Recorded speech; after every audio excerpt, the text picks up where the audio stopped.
এ যেন রাষ্ট্রের টাকা মেরে ধনীদের গাড়ি বিলাস। নানা রকম কারসাজি আর কোটি কোটি টাকার রাজস্ব ফাঁকি দিয়ে গত ৯টি বছরে দেশে একের পর এক বিলাসবহুল গাড়ি এনেছেন কিছু ধনী ব্যক্তি। এমন অন্তত ৪০টি গাড়ির তথ্য পেয়েছে কাস্টমস গোয়েন্দা ও তদন্ত অধিদপ্তর। এর বাইরে বেশ কিছু রোলস রয়েলসও আনা হয়েছে জালিয়াতির মাধ্যমে, যেগুলো ধরতে ইতিমধ্যে মাঠে নেমেছে কাস্টমস গোয়েন্দারা।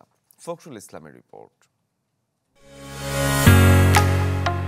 ঢালাইয়ের সেরা প্রিমিয়ার সিমেন্ট। গেল ৮ ডিসেম্বর ঢাকায় নিশান জিটিআর নামের একটি স্পোর্টস কার জব্দ করে কাস্টমস গোয়েন্দা ও তদন্ত অধিদপ্তর। তথ্য পরিবর্তন, জাল নথি তৈরি আর অবয়ব পাল্টে বিপুল রাজস্ব ফাঁকি দেয়া হয় বিলাসবহুল এই গাড়িতে। এর আগে একটি বিএমডব্লিউ আর চট্টগ্রামের নিশান সাফারি জব্দ করে গোয়েন্দারা। সেগুলোতেও সিরিজ, তৈরির সাল ও মূল্যসহ বিভিন্ন তথ্যের কারসাজিতে ফাঁকি দেয়া হয় কোটি কোটি টাকার শুল্ক।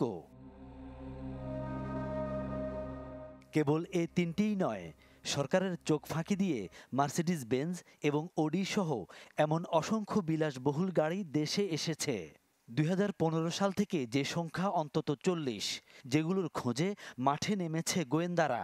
কোনোগুলোর ক্ষেত্রে আপনাকে সিরিজ ভুল সিরিজ ঘোষণা দেওয়া হয়েছে, যেমন 7 সিরিজের জায়গায় 5 সিরিজ। মূল্যের ক্ষেত্রে আন্ডার ইনভয়েসিং করা হয়েছে।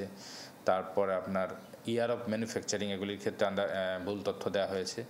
মোট কথা হলো, তারা শুল্ক ফাঁকি দেওয়ার উদ্দেশ্যেই বিভিন্ন প্রকার মিস ডিক্লারেশন ঘোষণা দিয়ে এই জাতীয় গাড়িগুলি বাংলাদেশে প্রবেশ করিয়েছে।